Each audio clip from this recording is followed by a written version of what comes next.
A Mafia boss gets into his armored car, unaware that someone is hiding in the back seat. From the darkness, a small, trembling voice whispers, "Don't go home tonight." What sounds like a child's frightened warning will unravel a conspiracy powerful enough to destroy everything he has built.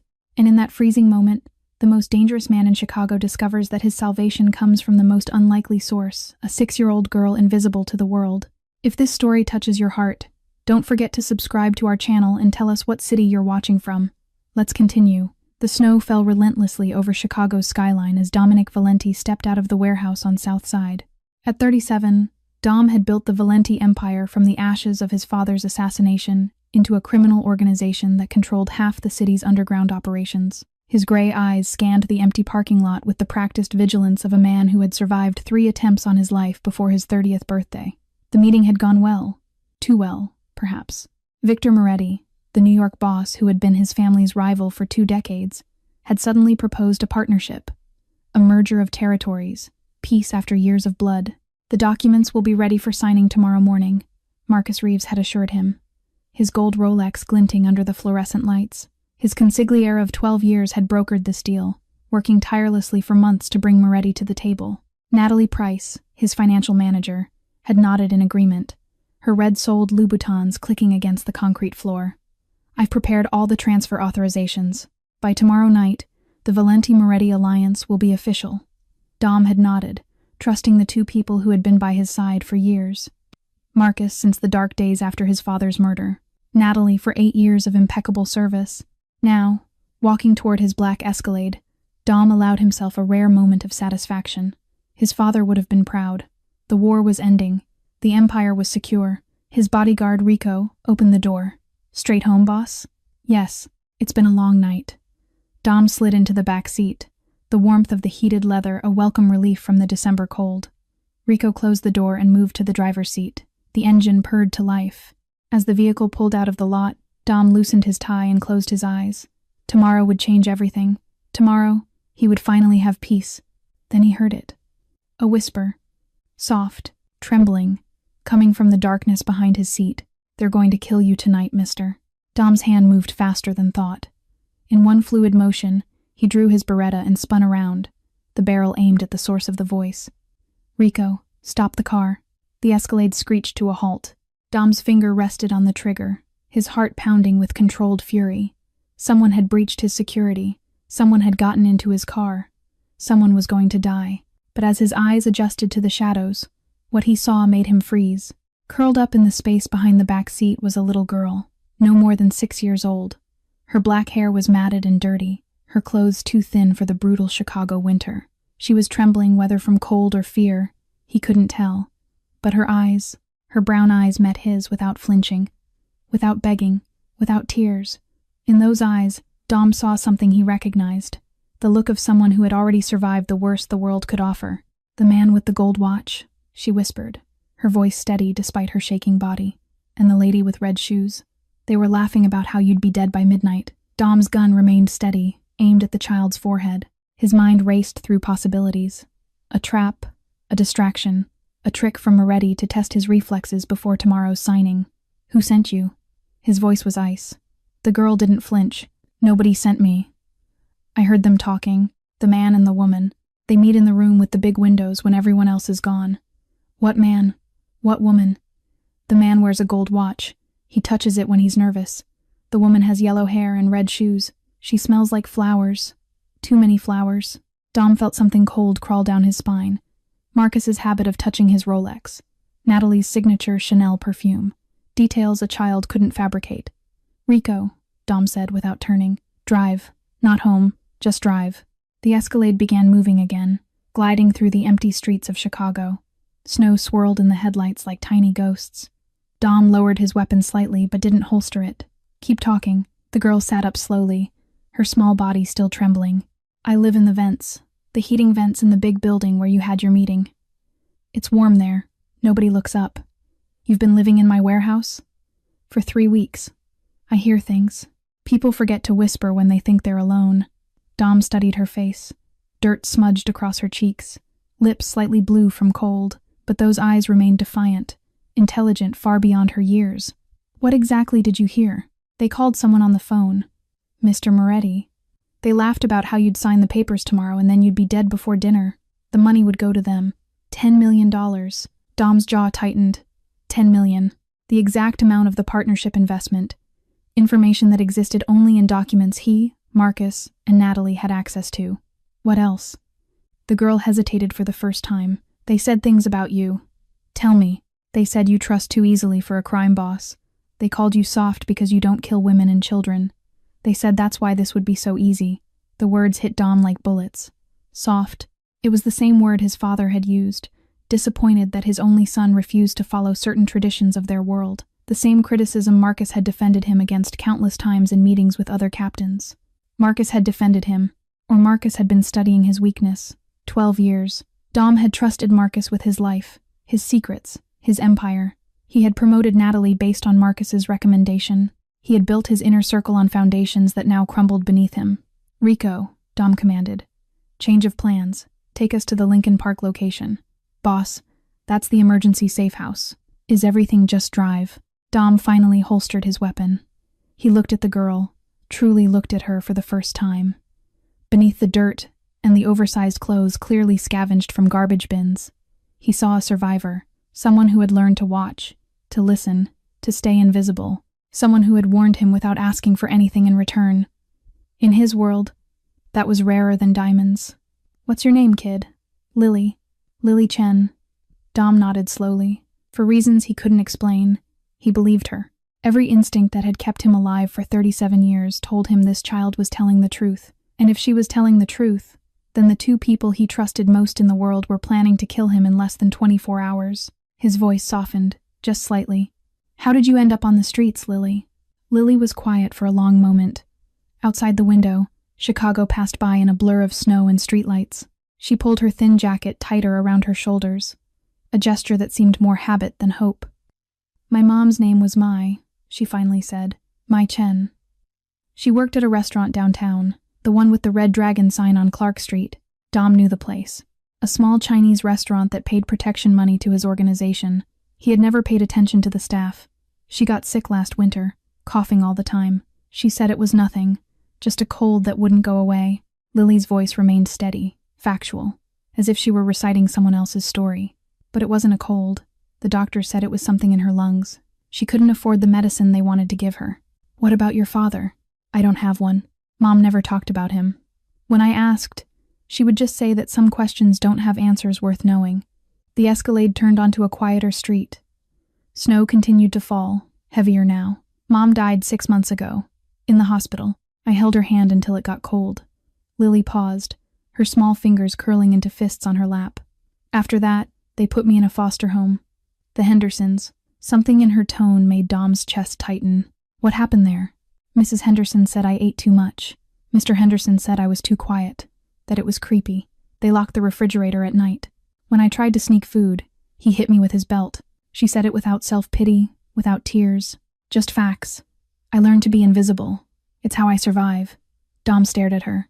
6 years old, motherless, beaten, starving, and yet she sat before him with more composure than men twice her age, facing the barrel of his gun. He thought of himself at 8. The night his mother died from a stray bullet meant for his father. The years that followed, learning to be hard because softness meant death, learning to trust no one because trust meant betrayal. He had survived by becoming a monster. This child had survived by becoming a ghost. 3 weeks ago, I ran away, Lily continued. I found the warehouse by accident. The heating vents are warm, and there's a space behind the big pipes where nobody looks. I stayed quiet. I watched. I listened. And you heard Marcus and Natalie. They meet there late at night. They think everyone is gone. But I'm never gone. I'm just invisible. Rico glanced in the rearview mirror but said nothing. He had been with Dom long enough to know when silence was required. Dom studied Lily's face. No tears. No begging. No manipulation. She had told her story the way a soldier reports battlefield conditions. Here is what happened. Here is what I know. Nothing more. In his world of lies and calculated loyalty, her simple honesty was almost shocking. He made his decision. Rico, continue to the safe house. Then he turned to Lily, his gray eyes meeting her brown ones. You're coming with me. You need food, warmth, and a safe place to sleep. He paused, weighing his next words carefully. And if what you're saying is true, Lily Chen, you just saved my life. For the first time, something flickered in the girl's expression. Not hope, exactly, but perhaps the ghost of it. The safe house in Lincoln Park was a modest brownstone that looked like every other home on the quiet street. No one would suspect that behind its ordinary facade lay reinforced walls, bulletproof windows, and enough weapons to arm a small militia. Dom had purchased it 8 years ago, paying cash through a series of shell companies. Only 2 people knew of its existence: himself and Tony DeLuca. Rico pulled into the attached garage, and the door closed automatically behind them. Dom stepped out first, scanning the space by habit before turning to help Lily from the car. She hesitated at his extended hand, then took it. Her fingers were ice cold. Rico, secure the perimeter, then get some rest. I'll need you sharp tomorrow. Yes, boss. Dom led Lily inside. The house was sparsely furnished but clean. He guided her to the kitchen and opened the refrigerator. Emergency supplies. Enough to last 2 weeks if necessary. Sit down, he said, pulling out a chair at the small table. When did you last eat? Lily thought about it. Yesterday. I found half a sandwich behind the dumpster near the restaurant. Dom's jaw tightened. He heated a can of soup on the stove, then placed it before her with a spoon and some crackers. Simple food, but hot. What happened next made him pause. Lily picked up the spoon with trembling hands, but instead of devouring the food like a starving animal, she ate slowly, deliberately, one careful spoonful at a time, as if she was savoring every bite, as if she refused to let hunger strip away her dignity. Dom watched her, and something twisted in his chest. He remembered himself at 8 years old, alone in a cold apartment after his mother's funeral. He remembered eating stale bread in the darkness, refusing to cry because crying was weakness and weakness was death. This child was stronger than she knew. He stepped into the hallway and pulled out his phone. The number he dialed was one he knew by heart. Tony DeLuca answered on the second ring. Dom, it's nearly midnight. What's wrong? I need you at the Lincoln Park house. Now. Come alone. Tell no one. A pause. Tony had been his father's underboss before becoming Dom's most trusted soldier.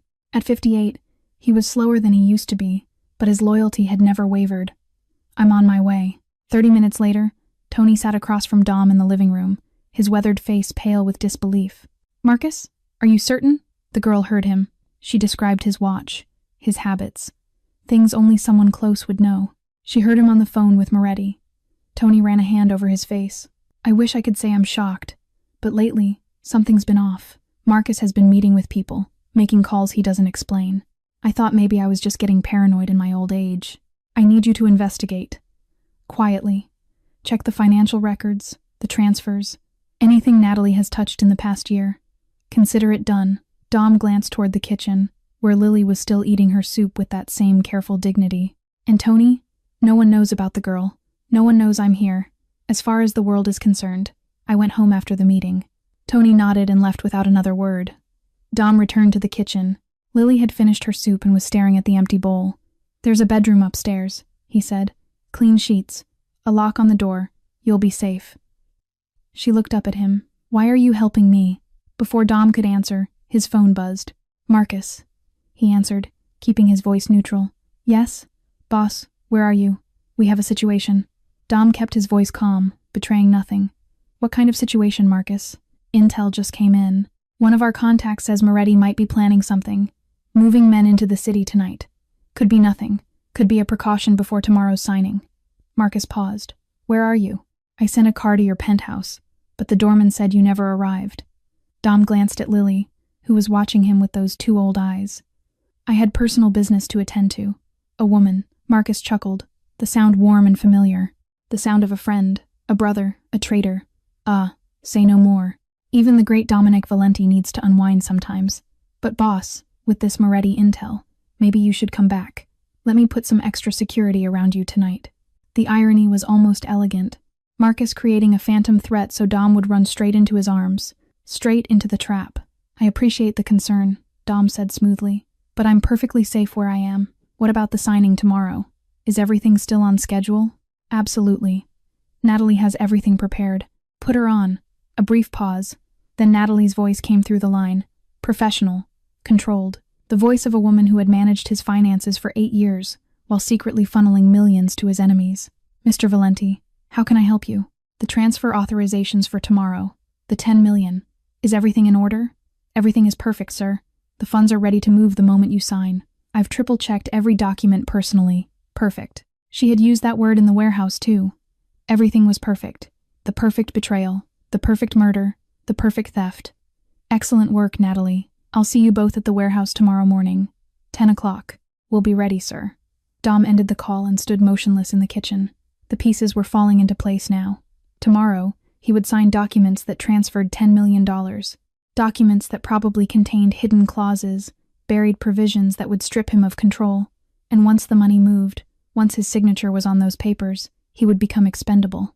An accident, a tragic shooting, perhaps blamed on Moretti himself, giving Marcus the perfect excuse to seize power while appearing to avenge his fallen boss. 12 years of trust, 12 years of brotherhood, all of it a lie. Dom walked to the living room and stopped. Lily had fallen asleep on the sofa, her small body curled into a tight ball. Even in sleep, she looked guarded, ready to run at the slightest sound, a survival instinct learned from too many nights in dangerous places. He removed his jacket and draped it over her. She stirred slightly but didn't wake. This child had nothing, no home, no family, no reason to help him, and yet she had risked everything to warn a stranger, a mafia boss who, by all rights, should terrify her. In a world of calculated loyalties and purchased alliances, her simple act of courage was worth more than all the oaths Marcus had ever sworn. Dom sat down in the armchair across from her, watching the snow fall outside the window. He didn't sleep. He rarely did anymore. 2 hours later, his phone buzzed again. "Tony, boss." The old man's voice was tight. "I found something. Financial records going back 18 months. Hidden transfers. Shell companies. And that's not all."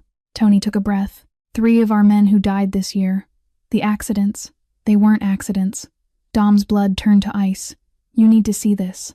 Now." Tony arrived at the safe house 20 minutes later, his face grim beneath the weight of what he carried. A laptop. A folder thick with documents. And the truth that would shatter everything Dom had believed. They sat at the kitchen table, speaking in low voices while Lily slept in the other room. Tony opened the laptop first, pulling up spreadsheets and bank records that painted a damning picture. "It started 18 months ago," Tony explained, his finger tracing lines of numbers on the screen. "Small transfers at first. 50,000 here, 100,000 there. All routed through shell companies registered in Delaware, the Caymans, Cyprus. Names that look legitimate but lead nowhere." Dom stared at the screen. "How much total?" "Just over 10 million. The exact amount of tomorrow's partnership investment." Tony's voice was heavy. "They weren't stealing from the future, Dom. They were replacing what they'd already taken. Tomorrow's signing would have covered their tracks permanently. And Natalie?" Tony slid a document across the table. "Every one of these transfers has her digital signature. She created the shell companies. She falsified the books. She made it invisible." Dom picked up the paper, studying the familiar signature of the woman who had managed his finances for 8 years. The woman he had trusted with every dollar his empire generated. "There's more," Tony said quietly. "I pulled surveillance footage from some of our contacts in New York. Marcus has met with Victor Moretti 6 times in the past year. Private meetings. No security. No witnesses. 6 meetings. While Marcus sat at Dom's right hand, offering counsel and loyalty, he had been selling secrets to the enemy. But the next revelation was the one that turned Dom's blood to ice. Tony placed 3 photographs on the table. 3 faces Dom knew well. Carmine Russo, Eddie Walsh, Big Sal Benedetto. 3 of his men who had died in the past year. A car accident, a mugging gone wrong, a heart attack that seemed too sudden. "They weren't accidents," Tony said. "I traced the car that hit Carmine, registered to a shell company connected to Marcus. Eddie was asking questions about the financial discrepancies. Big Sal found out about one of Marcus's meetings with Moretti." Dom stared at the photographs. 3 men, 3 soldiers who had served the Valenti family with loyalty, dead. Not because of rival gangs or police investigations, but because Marcus had sold them to protect his conspiracy. The silence in the kitchen grew heavy. Tony watched his boss, waiting. When Dom finally spoke, his voice was quiet, calm, the kind of calm that preceded storms. 12 years. I treated him like a brother. I defended him when others questioned his methods. I promoted him over men who had served my father. Dom's gray eyes lifted to meet Tony's. And he murdered my people for money. There was no shouting, no thrown furniture, no visible rage, just a cold, absolute stillness that Tony recognized. He had seen it once before, The night Dom learned who had ordered his father's assassination. It was the stillness of a man deciding how someone would die. "What do you want to do, boss?" Before Dom could answer, a small voice came from the doorway. "I can help you catch them." Both men turned. Lily stood there, Dom's jacket still wrapped around her tiny shoulders. She had heard everything. "I know the warehouse. Every vent. Every blind spot. I can go places your men can't." Her brown eyes met Dom's without fear. "I can help you get them." "Absolutely not." Dom's response was immediate. He crossed the kitchen in 2 strides and knelt before Lily, blocking her view of the documents spread across the table. "This isn't a game. These people are killers. They've already murdered 3 of my men. I won't put a child in danger." Lily didn't retreat. "I've been in danger my whole life. At least this time, it would be for something that matters." Tony shifted in his seat. "Boss, she has a point. No one would suspect a child. She knows that warehouse better than any of us. She's been living in its walls for 3 weeks. Tony, I'm not saying I like it, but we need proof. Recordings. Something that catches Marcus and Natalie admitting what they've done. Otherwise, it's the girl's word against your consiglieres." Tony spread his hands. "Half your captains still think Marcus walks on water. Without evidence, moving against him could split the organization." Dom stared at the old man, knowing he was right. In their world, accusations meant nothing without proof, and proof required getting close to the traitors without alerting them. He turned back to Lily. "You understand what you're offering? If they catch you, they won't care that you're 6 years old. They won't catch me." Her voice was steady. "I'm invisible, remember?" The silence stretched between them. Outside, the first gray light of dawn was beginning to creep across the Chicago sky. Finally, Dom stood and walked to a cabinet in the corner. He retrieved a small black case and brought it to the table. "This is a recording device," he explained, opening the case to reveal a tiny piece of equipment no larger than a button. "You press here to activate it. The red light means it's recording. You place it somewhere hidden in Marcus's office at the warehouse, underneath a desk, behind a bookshelf, somewhere no one will look." Lily studied the device with intense concentration. "How long does it record?" 8 hours. More than enough. Dom spent the next hour teaching her how to use it, how to activate it silently, how to position it for maximum audio pickup, how to abort the mission if anything felt wrong. Lily absorbed every detail like a sponge, asking precise questions that surprised both men. Where was the best hiding spot? What if someone came while she was inside? How would she signal if she needed help? By the time they finished, Tony had made a call to Elena Santos, explaining only that he needed children's clothing by morning. No questions asked. Elena, as always, delivered without hesitation. As the plan solidified, Dom found himself watching Lily with something he hadn't felt in years. Not just gratitude, respect. He knelt before her one final time, bringing his gray eyes level with her brown ones. "If anything feels wrong, you run. You don't try to be brave. You don't try to finish the mission. You run and you find Tony. Promise me." Lily met his gaze without blinking. "I promise." Dom nodded slowly. "Get some sleep. Tomorrow is going to be a long day." When morning came, Lily emerged from the bedroom transformed. Elena had sent a blue dress with a matching headband, along with a warm coat and proper shoes. The street urchin had vanished.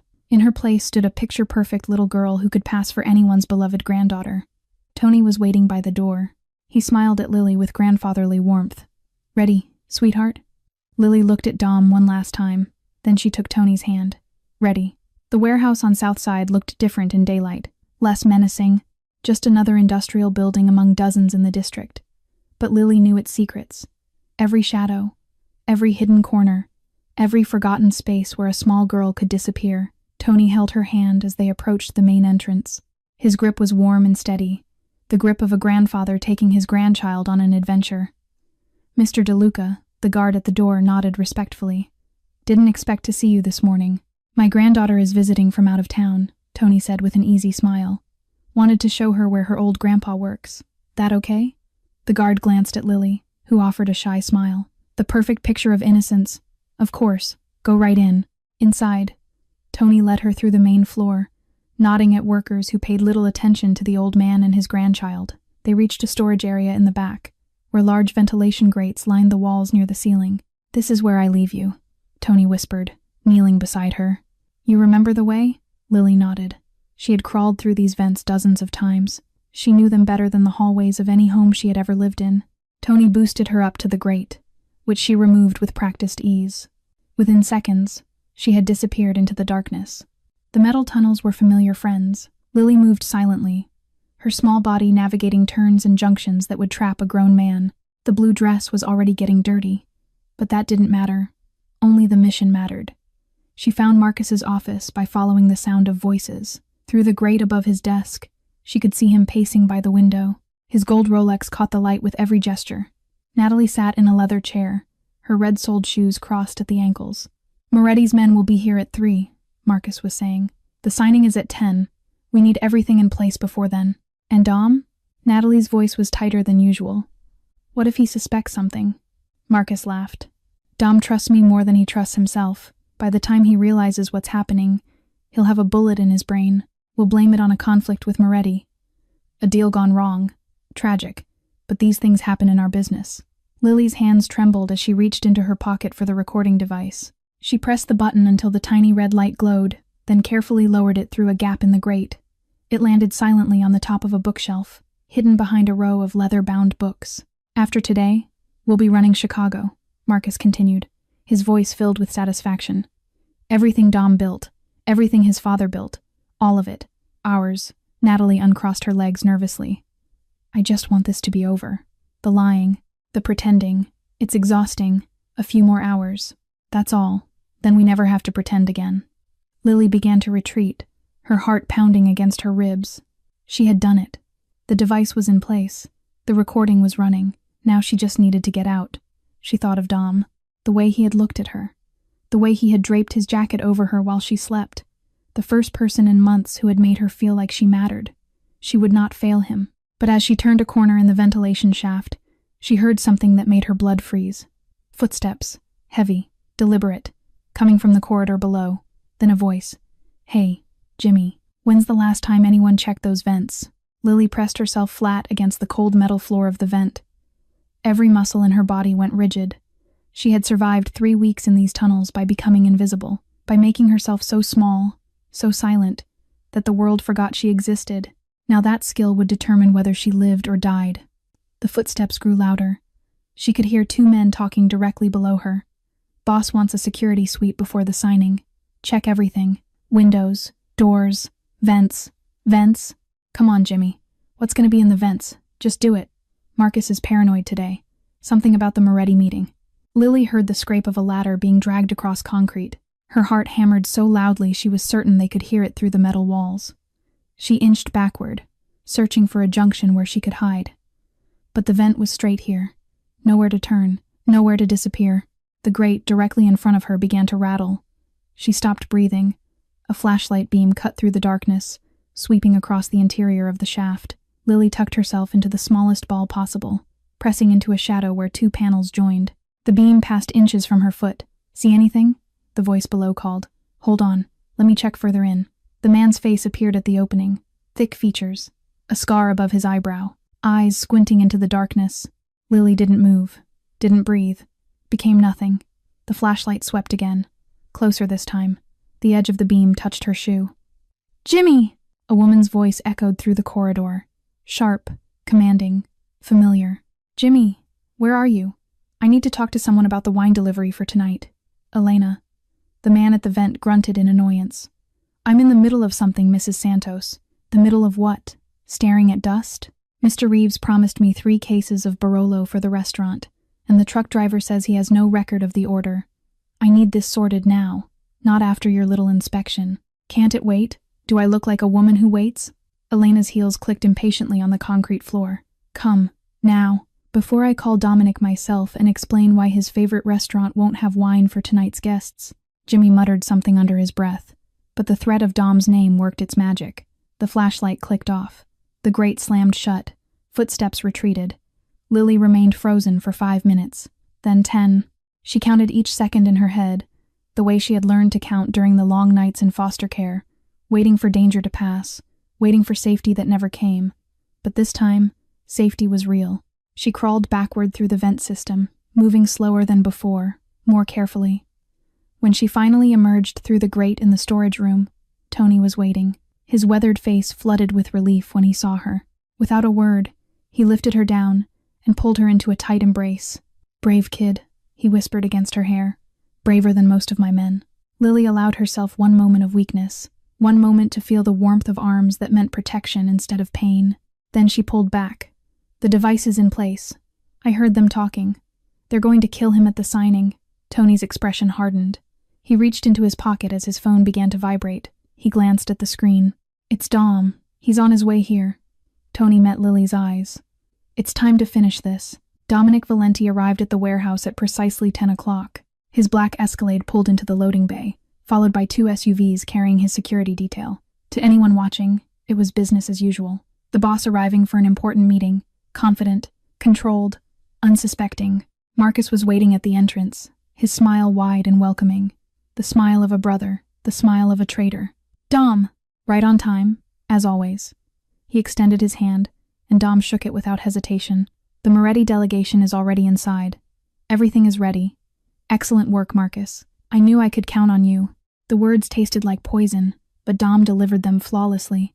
12 years of partnership had taught him every nuance of Marcus's expressions. Now he used that knowledge as a weapon, mirroring the warmth he no longer felt. Inside, the main conference room had been transformed for the occasion. A long table dominated the space, covered with documents and folders. Bottles of expensive whiskey stood ready for the celebratory toast that would never come. Natalie stood by the table, organizing papers with mechanical precision. When Dom entered, she looked up briefly, then quickly looked away. Her hands trembled slightly as she straightened an already straight stack of contracts. Guilt. Dom recognized it instantly, but he said nothing. Victor Moretti arrived at 10:30 with 6 men flanking him. The New York boss was older than Dom remembered, his silver hair thinner, his face more lined, but his eyes remained sharp, calculating, predatory. Dominic. Moretti's handshake was firm. "Today marks a new era for both our families." "Indeed it does," Dom agreed. The tension in the room was palpable. Both sides carried weapons beneath their tailored suits. Both sides watched the other with the wariness of predators sharing territory. A single wrong move could turn the conference room into a battlefield. Marcus orchestrated the proceedings with practiced ease, guiding everyone to their seats, explaining the terms of the agreement, pointing out signature lines. His gold Rolex caught the light with every gesture, a constant reminder of his betrayal. Dom watched him throughout, searching for any sign of remorse, any flicker of guilt, any indication that 12 years of brotherhood meant something. He found nothing. Only ambition, only greed, only the cold calculation of a man counting the hours until his boss's death. "If everyone is satisfied with the terms," Marcus announced, "we can proceed with the signing." Natalie placed the contract before Dom, her eyes fixed on the table. A pen appeared in his hand. Dom looked at the document, pages of legal language designed to strip him of everything. Hidden clauses that would transfer his empire to shell companies controlled by Marcus and Moretti. His death warrant disguised as a business deal. He signed, but not the document they had prepared. From inside his jacket, Dom produced a different set of papers. His own contract, one that Tony had drawn up overnight, one that meant nothing but looked identical. Marcus didn't notice the switch. Neither did Moretti. They saw only what they expected to see. Dom set down the pen and looked around the room. At Marcus, at Natalie, at Moretti and his men. "Before we finalize this," he said calmly, "I'd like to play a recording for everyone." Dom reached into his jacket pocket and produced a small device, the recording unit that Tony had retrieved from Lily just an hour before. He placed it on the table, and the room fell silent. "What is this?" Marcus asked, his smile faltering for the first time. "The truth." Dom pressed play. The audio was clear, crystal clear. Marcus's voice filled the conference room, confident and cruel. "Dom trusts me more than he trusts himself. By the time he realizes what's happening, he'll have a bullet in his brain. We'll blame it on a conflict with Moretti. A deal gone wrong." Then Natalie's voice. "And Dom? What if he suspects something?" Marcus again, laughing. "After today, we'll be running Chicago. Everything Dom built, everything his father built, all of it, ours." The recording continued, but Dom didn't need to hear more. He watched the faces around the table instead. Victor Moretti's expression transformed from confusion to fury. He turned to Marcus, his voice a controlled explosion. "You told me this was a clean partnership, a business arrangement. You never said anything about assassination. Victor, I can explain. You used my name, my family's reputation, to cover a murder." Moretti stood abruptly, his men reaching for their weapons. I came here for territory, not to be framed for killing another boss. The room erupted into chaos. Marcus's hand dove toward his holster, but before he could draw, the doors burst open. Tony's men poured in from every entrance, loyal soldiers who had been positioned throughout the building since dawn. Within seconds, Marcus and his conspirators were surrounded by a dozen armed men. Natalie collapsed. Her legs simply gave way, and she crumpled to the floor, her red-soled shoes splayed beneath her. Tears streamed down her face as she crawled toward Dom. Please, I didn't want this. Marcus made me. My brother's debts. He said he'd kill my family if I didn't help. Dom looked down at her without expression. 8 years. 8 years of trust. Gone. Marcus remained standing, his hand frozen halfway to his gun. His eyes darted around the room, calculating, searching for an escape that didn't exist. Dom, listen to me. This isn't what it sounds like. The recording was taken out of context. Someone is trying to frame me. Dom stepped closer, close enough to see the sweat beading on Marcus's forehead, close enough to see the desperation behind his eyes. 12 years. Dom's voice was quiet, deadly. I treated you like a brother. I defended you when others doubted. I gave you power, trust, everything. Dom, I would have died for you, Marcus, and you sold me for money. The words hung in the air like a death sentence. Marcus's composure finally cracked, his face twisted with rage and fear. Who? He demanded. Who gave you this recording? Someone in my organization? One of your spies? Dom didn't answer. He simply turned his gaze toward the door. Marcus followed his eyes. There, standing beside Tony in the doorway, was a little girl in a blue dress. Her black hair was neatly brushed. Her brown eyes were steady and unafraid. Lily. Marcus's face went pale. A child? You were brought down by a homeless child? Marcus stared at Lily, his face contorting through disbelief, rage, and finally humiliation. The most powerful consigliere in Chicago's underworld, brought down by a 6-year-old girl in a blue dress. This is a joke, he spat. You're telling me that everything I built, everything I planned for 18 months, was destroyed by a street rat hiding in the walls? Dom stepped between Marcus and Lily, blocking his view of the child. She saw what I was blind to. Loyalty isn't about time served, Marcus. It isn't about how many years you've stood beside someone. It's about who warns you when you're in danger. He glanced back at Lily, who stood unflinching beside Tony. A child I'd never met risked her life to save mine, while my brother of 12 years plotted my murder. Victor Moretti cleared his throat. The New York boss had watched the confrontation with calculating eyes, his men positioned defensively around him. Dominic, this situation has clearly become an internal matter. My family wants no part of assassination plots or betrayals. We came here for business, not bloodshed. Dom considered him carefully. Letting Moretti leave meant losing the opportunity to strike at a weakened rival, but it also meant avoiding a war that would cost dozens of lives on both sides. He thought of Lily, of the world she would inherit, of the man he wanted to become. Go, Dom said finally. Take your men and return to New York. The partnership is dead, but there doesn't need to be war between us. Not today.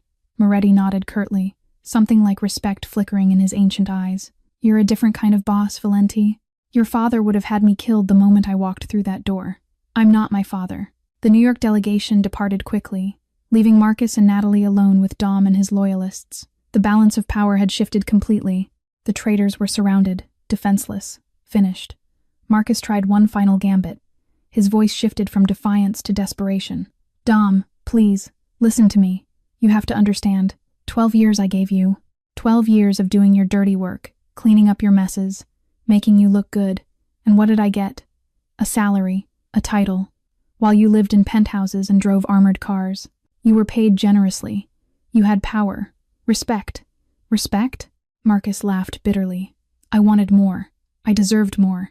I'm the one who built half this empire while you played the benevolent boss. I'm the one who should be sitting at the head of the table. Dom listened without expression. Behind the excuses and justifications, he heard only the voice of a man who had never truly been loyal. A man who had been waiting, calculating, plotting from the very beginning. He looked at Lily again. Her brown eyes met his, steady and trusting. In her gaze, he saw a question. What kind of man would he choose to be? The old Dom would have killed Marcus on the spot. Bullet to the head, message sent. The way his father had handled betrayal, the way the underworld expected. But Lily was watching, and somehow, that mattered more than any code of honor. Dom turned to Tony. His voice was cold but controlled. Take them away. Both of them. Secure them at the secondary location. And their fate? Tony asked. Dom looked at Marcus one final time. The man who had been his brother, his advisor, his betrayer. Their fate will be decided later. The warehouse fell silent after Marcus and Natalie were led away. Dom stood alone in the conference room, surrounded by the wreckage of a partnership that had been built on lies. Tony had taken Lily to Elena's restaurant. The child had done her part, more than her part. Now she deserved safety, warmth, and distance from the ugly business that would follow. Dom spent the next 6 hours assessing the damage. The financial losses were staggering. $10 million had vanished through the network of shell companies Marcus had created. Money that had been earmarked for expansion, for payroll, for the legitimate businesses that served as the organization's foundation. Most of it was unrecoverable, scattered across accounts in countries that didn't cooperate with American authorities. But the money was just numbers. The human cost was far worse. Tony brought him the files on the 3 men who had died: Carmine Russo, Eddie Walsh, Big Sal Benedetto. Dom read each report carefully, seeing now what he had missed before. The convenient accidents, the suspicious timing, the loose ends that Marcus had tied with bullets and car crashes. 3 loyal soldiers, dead, because they had gotten too close to the truth. Dom closed the files and stared at the wall. His organization was wounded but not destroyed. The captains who had remained loyal outnumbered those who had sided with Marcus. The territory was secure. The business would continue, but trust had been shattered. And in their world, trust was everything. That evening, Dom formally appointed Tony DeLuca as his new consigliere. The old man accepted with solemn dignity, understanding the weight of the responsibility. "I won't fail you," Tony promised. "Not like him." "I know." After Tony left, Dom remained in his office at the penthouse. The city glittered below, indifferent to the violence and betrayal that had unfolded in its shadows. On his desk sat a photograph he rarely looked at: his father, Salvatore Valenti, standing proud and confident at the height of his power. 3 months after the photo was taken, Salvatore had been gunned down by men he trusted, men who had smiled at him and called him brother, history repeating itself. Father and son, both betrayed by those closest to them. But Dom had survived, because of a child. He picked up his phone and dialed Elena's number. She answered on the second ring. "Dom, I was wondering when you'd call. How's the kid?" Elena's voice softened. "She's fine. Ate 3 plates of pasta and helped me wash dishes afterward. Wouldn't let me do it alone. Said she wanted to earn her keep." Dom felt something loosen in his chest, a tension he hadn't realized he was carrying. "She's special, that one," Elena continued. "Tough in ways no child should have to be. But there's something pure in her, too. Something unbroken." "Yeah." Dom's voice was quieter than he intended. "Yeah, there is." A pause stretched across the line. When Elena spoke again, her tone had changed. Gentle, careful. "Dom, she's been asking about you. Every hour, wanting to know if you're safe. If you're coming back?" "I'll visit tomorrow. I just need to. There's something else." Elena interrupted softly. "She has nowhere to go, Dom. No family. No home. The foster system will just destroy whatever's left of her." The words hung in the air. She has nowhere to go. Dom arrived at Bella Notte the following afternoon. The restaurant was closed between lunch and dinner service, its dining room quiet and filled with soft winter light filtering through the windows. He found Lily at the back, carefully folding napkins into neat triangles. Her small hands moved with practiced precision, each fold deliberate and exact. She wore the same blue dress from yesterday, now cleaned and pressed by Elena's careful attention. Elena stood at the bar, polishing glasses. She nodded at Dom but said nothing, giving him space. "You're good at that," Dom said, approaching the table. Lily looked up. Relief flooded her face before she could hide it. "Elena showed me how. She said if I'm going to stay here, I should help. I don't like taking things without earning them." Dom pulled out a chair and sat across from her. The napkins lay between them like a small white wall. "How are you feeling after yesterday?" Lily considered the question seriously. "Tired, but okay." She paused, her fingers still working the fabric. "What's going to happen to them? The man with the gold watch and the lady with red shoes?" Dom studied her face. She wasn't asking out of fear. She genuinely wanted to understand. "They'll face consequences," he said carefully. "Marcus will spend a very long time in a place where he can't hurt anyone else. Natalie will have a choice: cooperate and start over somewhere far away, or face the same fate. But you're not going to kill them?" The directness of her question caught him off guard. Children weren't supposed to understand such things. But Lily wasn't an ordinary child. No, Dom admitted. I'm not. Why? It was a question he had been asking himself all night. In his world, betrayal was punished with death. It was tradition, expectation, the only language that ensured respect. But when he had looked at Lily in that warehouse, something had shifted. Because killing them would make me the same as them, he said finally, and I don't want to be that anymore. Lily nodded slowly, as if he had passed some test she hadn't announced. My mom used to say something about that. She said revenge makes your heart heavy, but justice makes it lighter. Dom stared at her. 6 years old, orphaned, abused, homeless, and yet she carried wisdom that grown men spent lifetimes failing to find. Your mother was a smart woman. She was the smartest person I ever knew. Lily's voice held no sadness, only quiet certainty. Until I met you. The compliment hit Dom harder than any bullet ever had. He leaned forward, resting his arms on the table. Lily, I need to ask you something, and I want you to answer honestly. Don't tell me what you think I want to hear. Tell me the truth. She met his eyes without flinching. Okay, what do you want? Not what you think is possible, not what you think you deserve. What do you actually want? The question seemed to surprise her. Her hands stopped folding. For the first time since Dom had met her, she looked uncertain. No one's ever asked me that before. I'm asking now. Lily was quiet for a long moment. When she spoke, her voice was barely a whisper. I want a home, a real one, with someone who won't leave, someone who won't hurt me. She looked down at the napkins, but I know that's too much to ask. Dom didn't respond immediately. He sat in silence, Lily's words echoing through his mind like stones dropped into still water. Too much to ask. He remembered being 8 years old, standing in a cold apartment that still smelled like his mother's perfume. The neighbors had come and gone, offering hollow condolences. His father had been absent, consumed by grief and rage, already planning the vengeance that would define the next decade of their lives. No one had asked young Dominic what he wanted. No one had cared. He had wanted exactly what Lily wanted now. A home, safety, someone who wouldn't leave. Instead, he had gotten guns and blood and lessons in survival.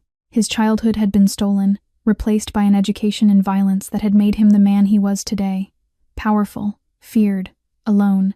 He looked at Lily, at her small hands resting on the white napkins, at her brown eyes that held too much knowledge and not enough hope. He could send her back into the system, let her become another statistic, another child ground down by foster homes and group facilities until the light in her eyes went out forever. Or he could do something he had never imagined himself capable of. What if it isn't too much to ask?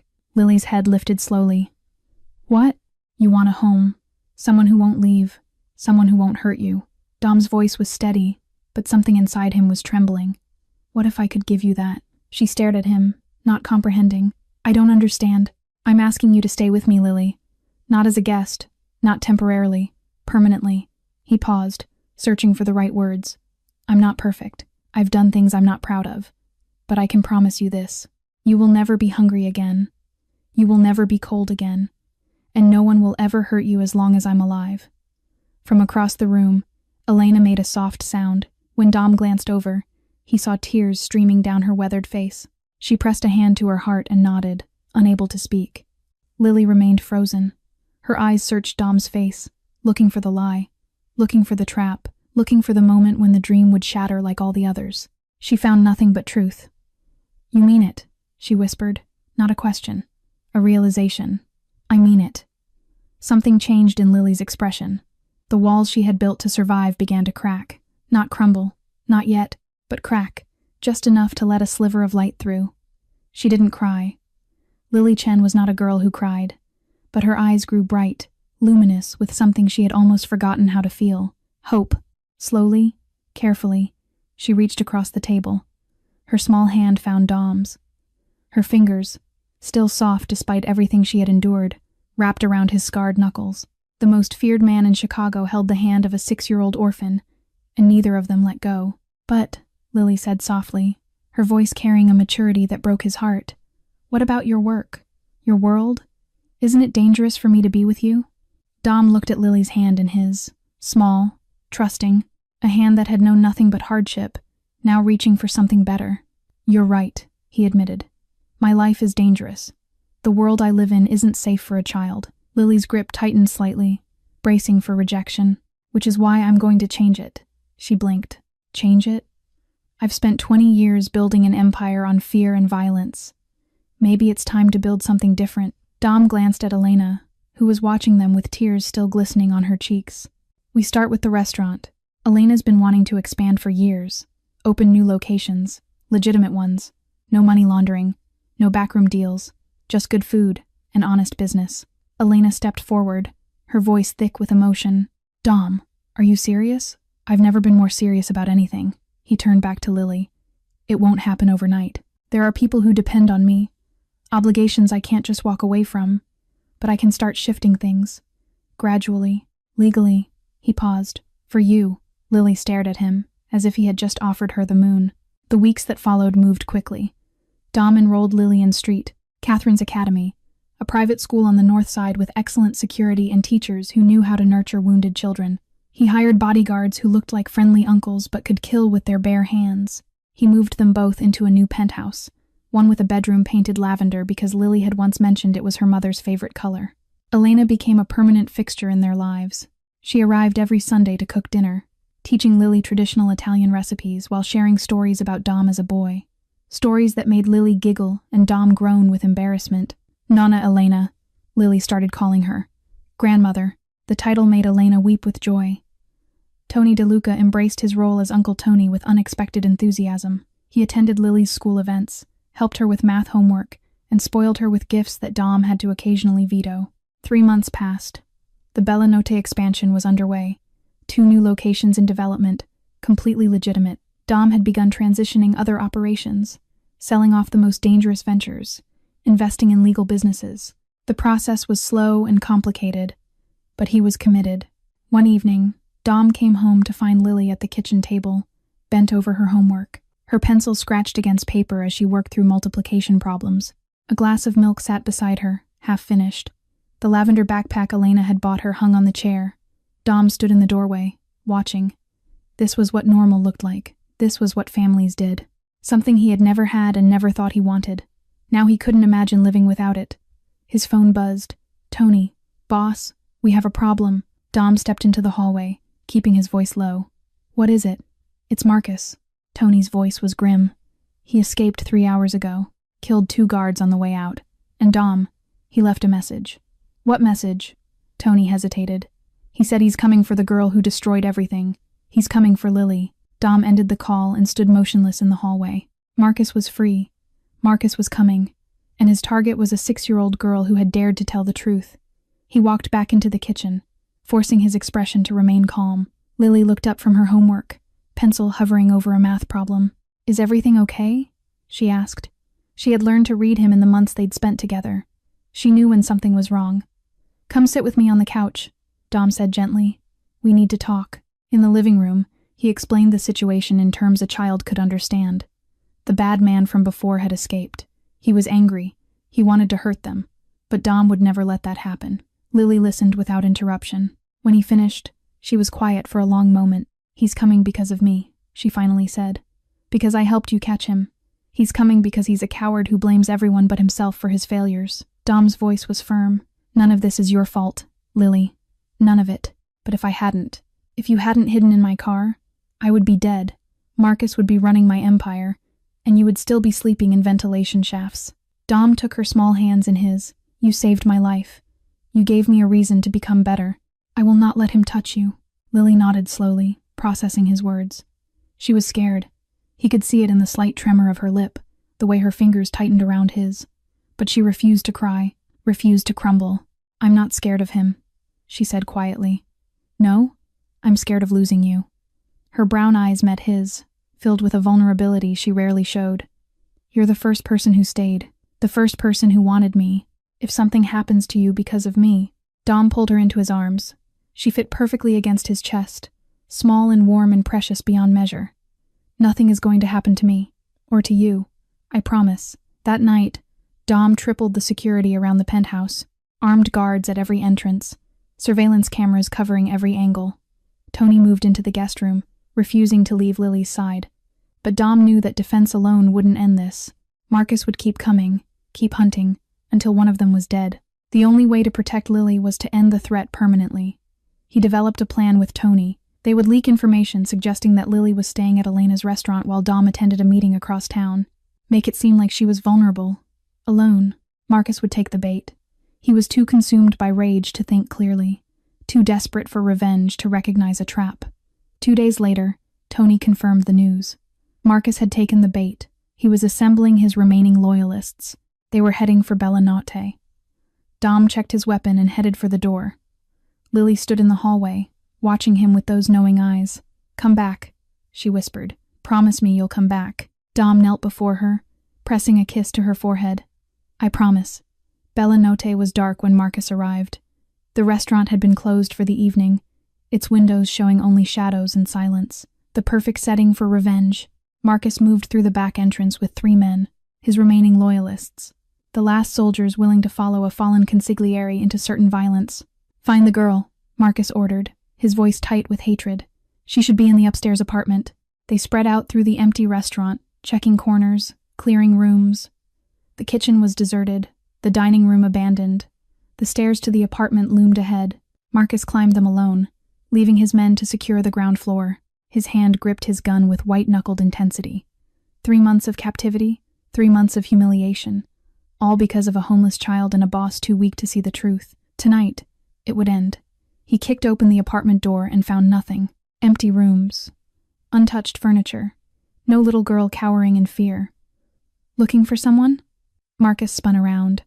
Dom stood in the doorway, his Beretta leveled at Marcus's chest. Behind him, the sounds of scuffling erupted from downstairs. Tony's men neutralizing Marcus's last loyalists. "A trap," Marcus breathed. "Of course. You always were predictable when you were angry." Dom stepped into the room, his gray eyes cold. "You couldn't resist coming for her. Your pride wouldn't let you walk away." Marcus's face twisted with rage. "Pride? This isn't about pride. That little rat destroyed everything I built, everything I deserved. She turned you against me with her lies. She told me the truth. You're the one who built your empire on lies." "I built your empire!" Marcus screamed, all composure shattering. "I made you what you are. Without me, you'd be nothing.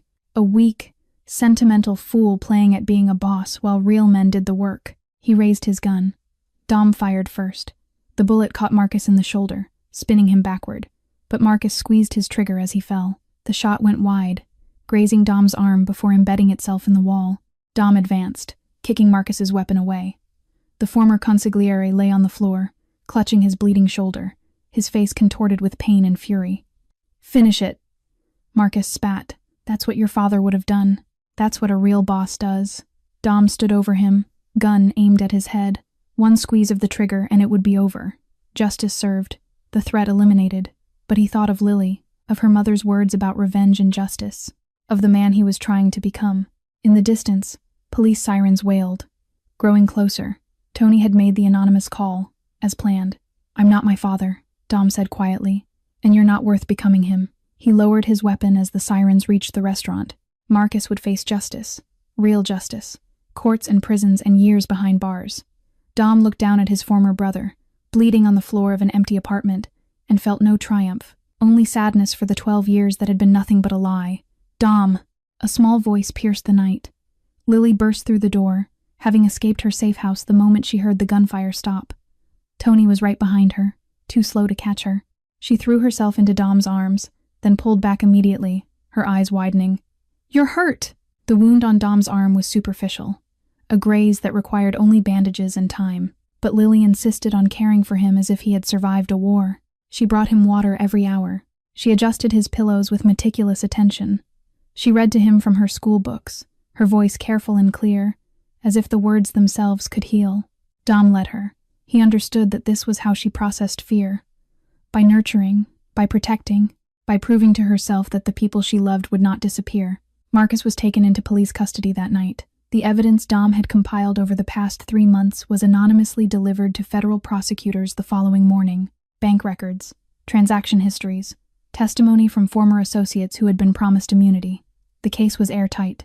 Marcus Reeves would spend the next 30 years in federal prison, his dreams of empire reduced to a concrete cell and the bitter taste of his own betrayal. Natalie Price received a lighter sentence. Her cooperation with investigators, combined with evidence of Marcus's coercion, earned her a reduced charge. 5 years. with possibility of early release. The condition was permanent exile from Chicago. She accepted without argument, a broken woman seeking only escape from the wreckage of her choices. 2 weeks after the confrontation, Dom's lawyer arrived at the penthouse with a thick folder of documents. The adoption paperwork, he explained. Given the circumstances, the court has agreed to expedite the process. Miss Chen has no living relatives, no competing claims. If you sign these, she becomes your legal daughter. Dom stared at the papers. His entire life, he had avoided attachments, avoided vulnerability, avoided anything that could be used against him. Now he was about to bind himself to a 6-year-old girl forever. He signed without hesitation. Elena organized a celebration at Bella Notte, a small gathering, just family. Tony brought flowers. Elena cooked for hours, filling the restaurant with aromas that made Lily's eyes widen with anticipation. They sat together at a round table near the window. Dom, Lily, Elena, Tony.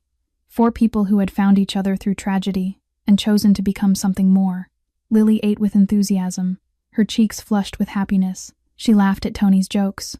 She complimented Elena's cooking with the sincerity of a food critic. She belonged. After dinner, Dom and Lily stepped onto the small balcony overlooking the street. The Chicago night was cold but clear, stars visible through the gaps in the city lights. "Thank you," Lily said softly. "For dinner, for everything. You don't have to thank me. I want to." She turned to look at him, her brown eyes shimmering. "Thank you, Dom." Dom. Not Mr., not Sir. Dom. It was the first time she had called him by his name. A small thing, a simple word, but it meant everything. He knelt beside her, bringing himself to her level. His gray eyes met her brown ones. "Lily, I need to ask you something important."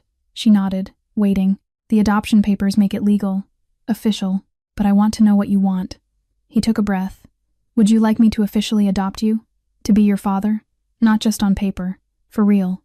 1 year later, the Chicago skyline glittered against the December night, a tapestry of lights reflected in the windows of the Gold Coast penthouse. Snow fell gently, dusting the balcony where 2 figures sat wrapped in warm blankets, mugs of hot chocolate cradled in their hands. Lily Chen Valenti was 7 years old now. Her black hair was neatly braided, her cheeks rosy from the cold, her brown eyes bright with a happiness that had once seemed impossible. She was a straight-A student at St. Catherine's Academy. She had friends who invited her to birthday parties. She had a room painted lavender, filled with books and stuffed animals and photographs of the family she had found. Beside her sat Dominic Valenti. The most feared man in Chicago had changed in ways no one could have predicted. His empire had transformed alongside him. 60% of his operations were now completely legitimate. The Bella Notte restaurant chain had expanded to 5 locations, each one successful, each one clean. The remaining 40% was transitioning steadily, with plans for full legitimacy within 2 more years. Tony DeLuca still served as his consigliere, though these days the title meant managing business deals rather than settling territorial disputes. Elena Santos had become the official matriarch of their unconventional family, hosting Sunday dinners that had become sacred traditions. "Do you ever regret it?" Lily asked suddenly, breaking the comfortable silence. Dom looked at her. "Regret what?" "That I hid in your car. That night." She stared at her hot chocolate, watching the tiny marshmallows dissolve. "If I hadn't been there, maybe Marcus wouldn't have tried to hurt you again. Maybe things would have been easier."